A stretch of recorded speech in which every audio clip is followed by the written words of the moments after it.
Hello guys, my name is Stacy and you're on my YouTube channel, and today I'll tell you about how I'm preparing for the IMAT.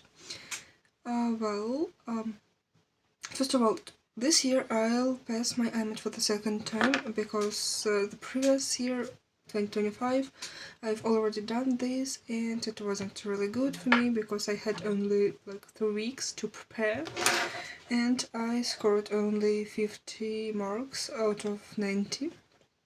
So, well, you try this year. First of all, let's talk about how does IMAT looks like. We have some sections.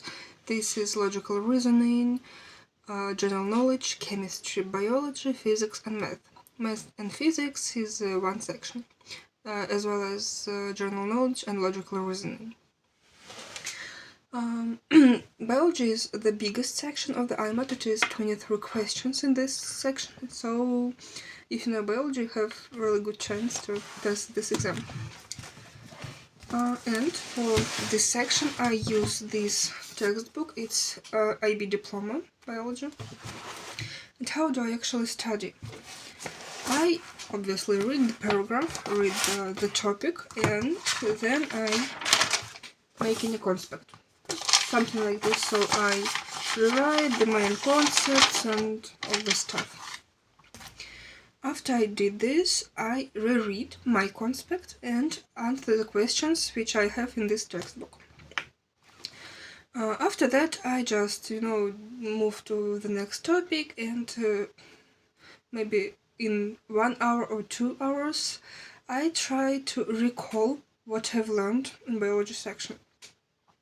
And as well as I have a lot of kids, since I have a lot of kids which I taught, which I'm teaching,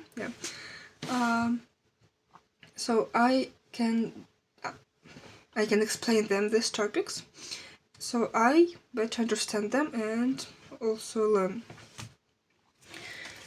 For chemistry, I use the similar textbook and the similar way of learning. It is chemistry for the IB Diploma.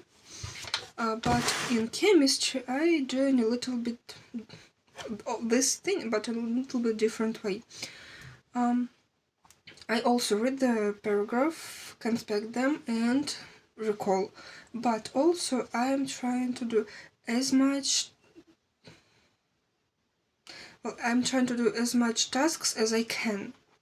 So, for example, if I'm learning atomic structure, I'm going to the internet and search different questions about atomic structure and answer them, not only from this textbook. For math and physics, I also use I use IB Diploma, and I also use A-level textbooks. So I'm just trying to solve a lot of equations, tasks, and all this stuff. But there are one more interesting section. As I said, it is general knowledge and logical reasoning. Well, with logical reasoning, there are no really hard things. So if you can think, you can solve these questions. They're not that hard, at least for me. But what about general knowledge? Because it consists of a lot of different topics. For example, it is history, literature, it may be art, etc. So for this section, I am trying at least to learn as much as I can.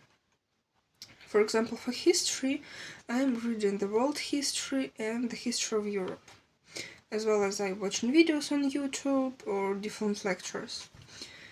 For literature, I found a list of most known books, classical and not classical literature, so I'm trying to read them, at least in a short version of these books. And about art, I also watch different lectures on YouTube to better understand this. For example, to better understand the eras of art development and all this. all this stuff. But it's all will be useless if you don't speak English. As you can see, I speak English, but it's not perfect. I know this. Well, I'm trying to learn it. I'm trying to improve my language. And what I'm doing for this, first of all, I'm watching videos, I'm watching films, TV shows, listening to music. I'm reading a lot in English. As you can see, I'm preparing for the exam in English language, and I'm also learn some words from different resources. It's for example, I'm using IELTS reading, and when I read a text and I don't know some words, I can translate them from my own language, from my native language, and learn them. It's the simplest way, at least for me. And also I'm trying to learn words from different TV shows and music, but I'm doing it not like from the text. Like I translate and just learn in a normal way. When I hear a word from music or TV show or film, doesn't matter, I'm trying to understand it by myself. What does it mean? So, for example, when I watched Stranger Things, Robin in her first season in season 3 used a lot of word dingus. I didn't translate this, and now I don't know the actual translation from my native language, but I know how to use this word. It's like the simplest example of this. So I am trying to understand, and I see how other people use this word and just use it in the same way. Sometimes I translate these words, but only after I understood it by myself. Well, what else can I say about the IMAT is, yes, this exam is really hard. Well, if you're watching this video, you're also interested in medical schools in Italy, and you know why we should pass and why it can be so stressful. Yes, this exam is really stressful, and conditions while passing this exam is really stressful. At least it was for me like this. It was really awful. I can't say that it's the worst experience which I had, but I was really stressful, and this year everybody talked about the situation with Iranian students which cheated on the exam, and it's really awful for me, and this all made you really stressful, but it's okay. You should remember that even if you don't pass this for the first attempt, for the first try, as it was for me, it's not the end of the world.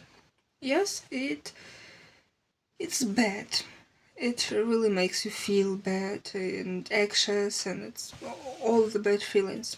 Yes, it's true, but you should remember that even so, you can do this one more time, and if it doesn't help, you should try one more time and do this till you will be score enough to get into medical school in Italy. Well, I think that's all for this video. I want you to tell me, what do you think about this? Do you like this format? Do you want to see my conspects, or maybe have some questions? So write them in the comments and follow for more. See you. Goodbye.